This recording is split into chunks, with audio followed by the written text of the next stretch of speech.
ನಮಸ್ತೆ ವೀಕ್ಷಕರೇ, Kumar news one Kannada ಚಾನಲ್ಗೆ ಮತ್ತೆ ನಿಮ್ಮೆಲ್ಲರಿಗೂ ಸ್ವಾಗತ. ಮೋದಿ ಬಳಿಕ ಬಿಜೆಪಿಯಲ್ಲಿ ಯಾರು ಪ್ರಧಾನಿ ಸ್ಥಾನಕ್ಕೆ ಸೂಕ್ತ ಅಭ್ಯರ್ಥಿ ಅನ್ನೋ ಒಂದು ಸಮೀಕ್ಷೆ ನಡೆಸಿದ ಪ್ರಕಾರ ಈ ವ್ಯಕ್ತಿಗೆ ಅತ್ಯಧಿಕ ಮತಗಳನ್ನು ಕೊಡೋದ್ರ ಮೂಲಕ ಈ ವ್ಯಕ್ತಿನೇ ನರೇಂದ್ರ ಮೋದಿಯ ನಂತರ ಪ್ರಧಾನಿ ಅಭ್ಯರ್ಥಿಗೆ ಸೂಕ್ತ ವ್ಯಕ್ತಿ ಅಂತಂದು ಒಂದು ಜನಮತ ಒಂದು ಸಮೀಕ್ಷೆಯನ್ನು ಹೊರಬಿಟ್ಟಿದೆ. ಹಾಗಾದರೆ ಯಾರು ಆ ಪ್ರಧಾನಿ ಅಭ್ಯರ್ಥಿ ನೆಕ್ಸ್ಟು ಅಂತಂದು ತಿಳ್ಕೊಂಬರೋಣ ವೀಕ್ಷಕರೇ. ಅದಕ್ಕೂ ಮುಂಚೆ ನಮ್ಮ ಚಾನಲ್ನ ನೀವಿನ್ನೂ ಸಬ್ಸ್ಕ್ರೈಬ್ ಮಾಡಿಲ್ಲ ಅಂದರೆ ದಯವಿಟ್ಟು ಸಬ್ಸ್ಕ್ರೈಬ್ ಮಾಡ್ಕೊಳ್ಳಿ ಮತ್ತು ಬೆಲ್ ಬಟನ್ ಮೇಲೆ ಕ್ಲಿಕ್ ಮಾಡಿ. BJP ಪಕ್ಷದಲ್ಲಿ 75 ವರ್ಷ ಮೀರಿದವರಿಗೆ ಅಧಿಕಾರ ಇಲ್ಲ ಅನ್ನೋ ಒಂದು ರೂಲ್ಸನ್ನು ತೆಗೆದುಕೊಂಡು ಬಂದಿದೆ. ಇನ್ನು 2 ವರ್ಷದ ಬಳಿಕ ಅಧಿಕಾರ ತ್ಯಜಿಸುತ್ತಾರೆ ಅನ್ನೋ ಮೋದಿ ಅನ್ನೋ ಮಾತುಗಳು ಸಹ ಕೇಳಿ ಬರ್ತಾ ಇದೆ.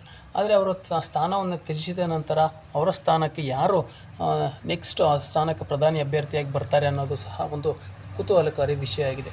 ಮೋದಿ ಬಳಿಕ ಪ್ರಧಾನಿ ಹುದ್ದೆಗೆ ಬಿಜೆಪಿಯಲ್ಲಿ ಯಾರು ಸೂಕ್ತ ವ್ಯಕ್ತಿ, ಮೋದಿ ಬಳಿಕ ಪ್ರಧಾನಿ ಅಭ್ಯರ್ಥಿಯನ್ನಾಗಿ ಬಿಜೆಪಿ ಯಾರನ್ನು ಆಯ್ಕೆ ಮಾಡಬಹುದು, ಮೋದಿಗೆ ಸರಿ ಹೊಂದುವ ನಾಯಕ ಯಾರು ಅನ್ನೋದರ ಬಗ್ಗೆ ಇಂಡಿಯಾ ಟುಡೇ ನಡೆಸಿದ ಮೂಡ್ ಆಫ್ ದಿ ನೇಷನ್ ಸಮೀಕ್ಷೆ ಆಗಸ್ಟ್ ಆವೃತ್ತಿಯಲ್ಲಿ ಮೋದಿ ಉತ್ತರಾಧಿಕಾರಿ ಸ್ಥಾನಕ್ಕೆ ಸೂಕ್ತ ವ್ಯಕ್ತಿ ಯಾರು ಎಂಬುದರ ಬಗ್ಗೆ ಜನಾಭಿಪ್ರಾಯ ವರದಿಯನ್ನು ತಿಳಿಸಿದೆ. ಸತತ 3ನೇ ಬಾರಿಗೆ ಪ್ರಧಾನಿಯಾಗಿ ಆಯ್ಕೆಯಾಗಿರುವ ನರೇಂದ್ರ ಮೋದಿ 5 ವರ್ಷವೂ ಪ್ರಧಾನಿ ಹುದ್ದೆಯಲ್ಲಿ ಮುಂದುವರಿಯುತ್ತಾರಾ ಎಂಬ ಪ್ರಶ್ನೆಗಳು ಉದ್ಭವಿಸಿವೆ. 75 ವರ್ಷ ಮೀರಿದವರಿಗೆ ಅಧಿಕಾರ ಇಲ್ಲ ಅಂತಂದು ಬಿಜೆಪಿ ನಾಯಕರೇ ಹಾಕಿಕೊಂಡ ನಿಯಮದ ಪ್ರಕಾರ 73 ವರ್ಷದ ಮೋದಿ ಇನ್ನೆರಡು ವರ್ಷದ ಬಳಿಕ ಅಧಿಕಾರ ತ್ಯಜಿಸುತ್ತಾರೆ ಎನ್ನುವ ಗುಸುಗುಸು ಚರ್ಚೆ ಹೀಗೊಂದು ಚರ್ಚೆ ಇದ್ದೇ ಇದೆ. ಮೋದಿ 5 ವರ್ಷ ಅಧಿಕಾರ ಪೂರ್ಣಗೊಳಿಸಲು ಅಥವಾ ಮೊದಲೇ ಕೆಳಗಿಳಿಯಲಿ ಎಂಬ ನಂತರ ಪ್ರಧಾನಿ ಹುದ್ದೆಗೆ ಬಿಜೆಪಿಯಲ್ಲಿ ಯಾರು ಸೂಕ್ತ ಅನ್ನೋದರ ಬಗ್ಗೆ ಇಂಡಿಯಾ ಟುಡೇ ಸಮೀಕ್ಷೆ ನಡೆಸಿದೆ. ಮೂಡ್ ಆಫ್ ದಿ ನೇಷನ್ ಸಮೀಕ್ಷೆ ಮೋದಿ ಉತ್ತರಾಧಿಕಾರಿ ಸ್ಥಾನಕ್ಕೆ ಸೂಕ್ತ ವ್ಯಕ್ತಿ ಯಾರೆಂಬುದರ ಬಗ್ಗೆ ಜನಾಭಿಪ್ರಾಯ ಹೀಗಿದೆ. ಜನಮತ ಅಮಿತ್ ಶಾ ಅವರಿಗೆ 25% ಕೊಟ್ಟಿದ್ದರೆ ಯೋಗಿ ಆದಿತ್ಯನಾಥ್ ಅವರಿಗೆ 19% ಸಿಕ್ಕಿದೆ. ನಿತಿನ್ ಗಡ್ಕರಿ ಅವರಿಗೆ 13% ಇದ್ದರೆ ಬಿಜೆಪಿ ಇತರ ಪ್ರಭಾವಿ ನಾಯಕರಿಗಿಂತ ಪ್ರಧಾನಿ ಹುದ್ದೆಗೆ ಕೇಂದ್ರ ಗೃಹ ಸಚಿವ ಅಮಿತ್ ಶಾ ಮುಂದಿದ್ದಾರೆ.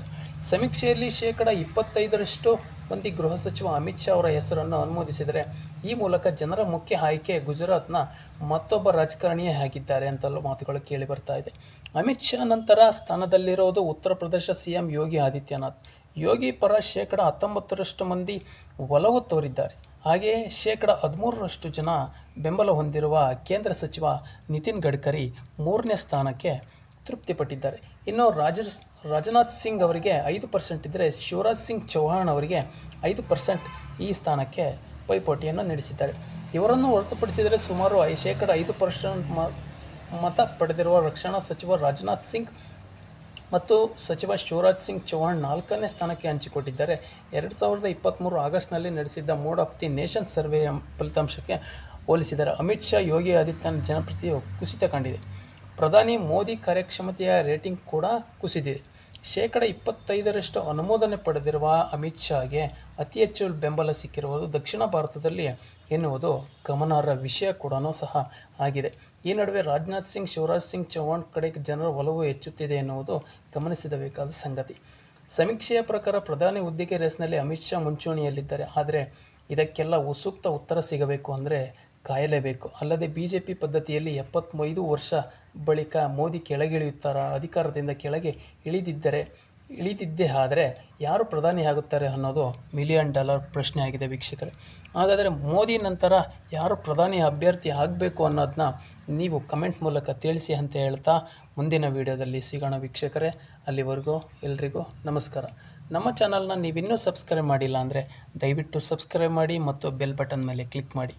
ಮುಂದಿನ ಅಭ್ಯರ್ಥಿ ಯಾರಾಗಬೇಕು ಅಂತಂದು ಕಮೆಂಟ್ ಮೂಲಕ ತಿಳಿಸಿ ಅಂತ ಹೇಳ್ತಾ ವೀಕ್ಷಕರೇ, ಎಲ್ರಿಗೂ ನಮಸ್ಕಾರ.